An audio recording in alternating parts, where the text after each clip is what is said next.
This video is for educational purposes only and not financial advice. किसी भी investment decision लेने से पहले अपने फाइनेंशियल एडवाइजर से सलाह लेना जरूरी है। नमस्ते दोस्तों, मैं हूं विक्रम और आप देख रहे हैं मार्केट टॉक्स विद विक्रम, जहां हम मार्केट की बात करते हैं लेकिन हमेशा समझदारी के साथ। आज का सीन काफी इंटरेस्टिंग है। आरबीआई की लेटेस्ट मॉनेटरी पॉलिसी मीटिंग ने कुछ ऐसे नंबर्स और सिग्नल्स दिए हैं जो मार्केट के लिए काफी इंपॉर्टेंट हो सकते हैं। इन्फ्लेशन, ग्रोथ प्रोजेक्शंस, रुपी मूवमेंट्स, लिक्विडिटी और बैंकिंग सेक्टर के अपडेट्स, ये सब डिस्कस होंगे। और साथ ही कुछ ऐसे रेगुलेटरी चेंजेस भी हैं जो आपको डायरेक्टली अफेक्ट कर सकते हैं। इस वीडियो में हम स्टेप बाय स्टेप देखेंगे कि रिपो रेट का क्या सीन है, इन्फ्लेशन का क्या हाल है, जीडीपी ग्रोथ कैसी दिख रही है और डोमेस्टिक और ग्लोबल फैक्टर्स का इकोनॉमी पर क्या इंपैक्ट पड़ सकता है, प्लस आरबीआई के लिक्विडिटी मेजर्स और ट्रांसमिशन की बातें।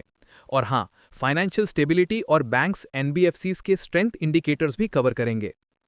तो वीडियो को लास्ट तक जरूर देखिए क्योंकि ये हर पॉइंट केयरफुली एक्सप्लेन किया गया है ताकि आप मार्केट की पिक्चर क्लियर समझ सकें।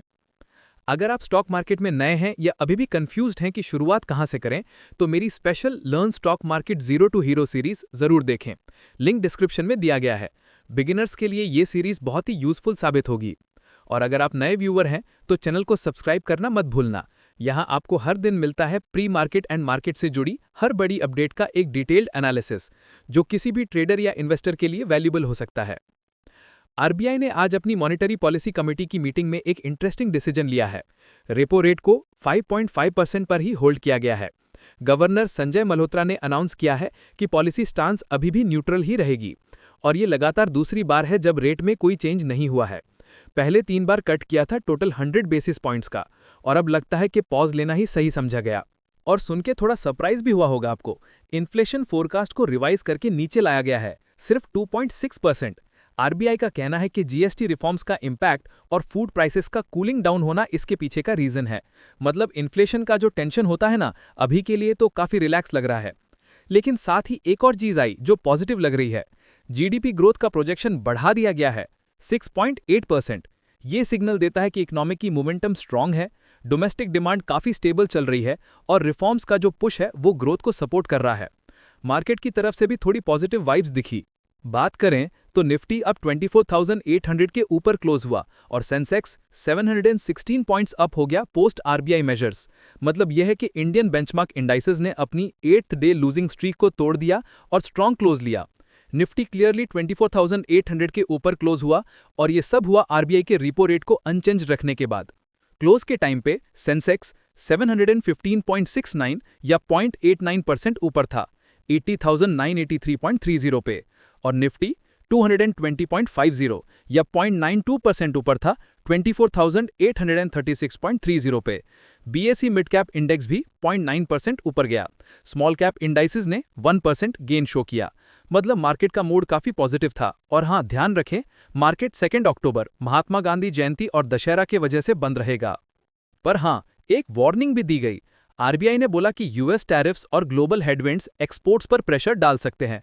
तो पिक्चर एकदम क्लीन और स्मूथ नहीं है। थोड़ा अनसर्टेनिटी का फ्लेवर हमेशा की तरह इकोनॉमी के साथ चलता ही रहेगा।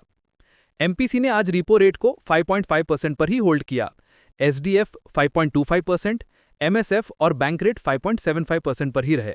स्टांस न्यूट्रल ही रखा गया। हालांकि 2 मेंबर्स ने सजेस्ट किया था कि स्टांस अकोमोडेटिव कर देना चाहिए, लेकिन मेजॉरिटी ने डिसाइड किया कि अभी न्यूट्रल ही सही है। मतलब अभी हमेशा जैसे कॉशियस अप्रोच ही फॉलो हो रही है। इन्फ्लेशन फोरकास्ट में काफी कट आया है।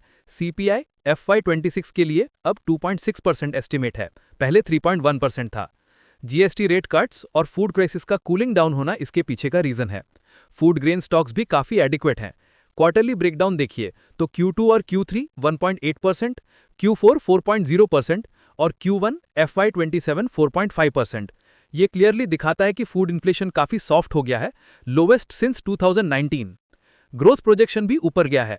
जीडीपी FY26 के लिए अब 6.8%, पहले 6.5% था। Q2 अब 7.0%, Q3 6.4% और Q4 6.2%। डोमेस्टिक डिमांड स्ट्रांग है, कंजम्पशन और इन्वेस्टमेंट स्टेबल है। जीएसटी रिफॉर्म्स भी हेल्प कर रहे हैं, लेकिन हाँ, एक्सटर्नल डिमांड वीक हो सकती है बिकॉज ऑफ यूएस टैरिफ्स और ग्लोबल हेडविंड्स। गवर्नर मल्होत्रा ने स्पेसिफिकली हाईलाइट किया कि जीएसटी कट्स इन्फ्लेशन को मॉडरेट कर रहे हैं, लेकिन यूएस के 50% तक के टैरिफ्स एक्सपोर्ट्स पर प्रेशर डाल सकते हैं। डोमेस्टिक मोमेंटम अभी तक रेजिलिएंट है पॉलिसी सपोर्ट की वजह से, लेकिन ग्लोबल अनसर्टेनिटी और टैरिफ रिस्क को इग्नोर नहीं किया जा सकता। रूपी मूवमेंट्स को आरबीआई क्लोजली मॉनिटर कर रहा है। नेट एफडीआई इनफ्लोज जुलाई में 38 मंथ हाई पे गए, लेकिन एफपीआईज ने यूएसडी 3.9 बिलियन के आउटफ्लोज रिकॉर्ड किए FY26 में। फॉरेक्स रिजर्व्स अभी $700.2 बिलियन पे हैं, जो 11 मंथ्स इंपोर्ट्स कवर करते हैं। लिक्विडिटी भी कंफर्टेबल है। बैंकिंग सिस्टम में डेली सरप्लस 2.1 लाख करोड़ रहा सिंस अगस्त, और अक्टूबर-नवंबर में सीआरआर कट और गवर्नमेंट बैलेंस ड्रॉडाउन से और ईज होगा। ट्रांसमिशन भी ब्रॉड बेस्ड रहा। फ्रेश लोन रेट्स 58 बीपीएस गिरे फरवरी से, डिपॉजिट रेट्स 106 बीपीएस डाउन हुए। आरबीआई का प्राइमरी मैंडेट है सीपीआई इन्फ्लेशन को 4% ±2% की रेंज में रखना। फ्रंट लोडेड कट्स की वजह से रिटेल इन्फ्लेशन फरवरी से 4% के नीचे ही है। अगस्त में 6 ईयर लो 2.07% पे आ गया, मेनली फूड प्राइसेस के सॉफ्ट होने की वजह से। फाइनेंशियल स्टेबिलिटी भी स्ट्रांग है। शेड्यूल्ड बैंक्स का CRAR 17.5%, GNPA 2.22%, NBFCs भी solid, CARR 25.7%, GNPA 2.23%। System level indicators clearly strength दिखाते हैं। और हाँ, आरबीआई ने 22 रेगुलेटरी स्टेप्स अनाउंस किए। एक्सपेक्टेड क्रेडिट लॉस फ्रेमवर्क और रिवाइज्ड बेसल 3 नॉर्म्स 2027 से इंप्लीमेंट होंगे। ग्लाइड पाथ 2031 तक। बैंक्स को कॉर्पोरेट एक्विजिशंस और आईपीओ फाइनेंसिंग में एक्सपैंड करने का स्कोप मिलेगा। एनबीएफसीज के लिए इंफ्रास्ट्रक्चर फाइनेंसिंग नॉर्म्स ईजी होंगे। अर्बन कोऑपरेटिव बैंक्स के लिए न्यू लाइसेंस कंसिडर किए जा रहे हैं। फेमा और ईसीबी रूल्स रैशनलाइज होंगे। कंज्यूमर प्रोटेक्शन फ्रेमवर्क एनहांस होगा ओम्बड्समैन स्कीम और डिजिटल बैंकिंग एक्सेस के through.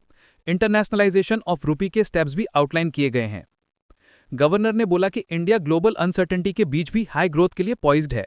Lower inflation monetary support का स्पेस क्रिएट कर रहा है, लेकिन एमपीसी ने डिसाइड किया कि अभी cumulative impact of recent policy actions को देखते हुए नेक्स्ट स्टेप लेना बेटर होगा। बेसिकली कॉशन के साथ प्रोग्रेस। चलो दोस्तों, आज का सेशन यहीं खत्म करते हैं। अगर आपको ये वीडियो यूजफुल लगा हो तो लाइक जरूर करें, अपने दोस्तों के साथ शेयर करें और नीचे कमेंट में अपना ओपिनियन बताएं। और हाँ, चैनल को सब्सक्राइब करना मत भूलना, ताकि आपको हर दिन मार्केट अपडेट्स और एनालिसिस डायरेक्टली मिले। मिलते हैं नेक्स्ट अपडेट के साथ। Safe trading, smart investment. जय हिंद।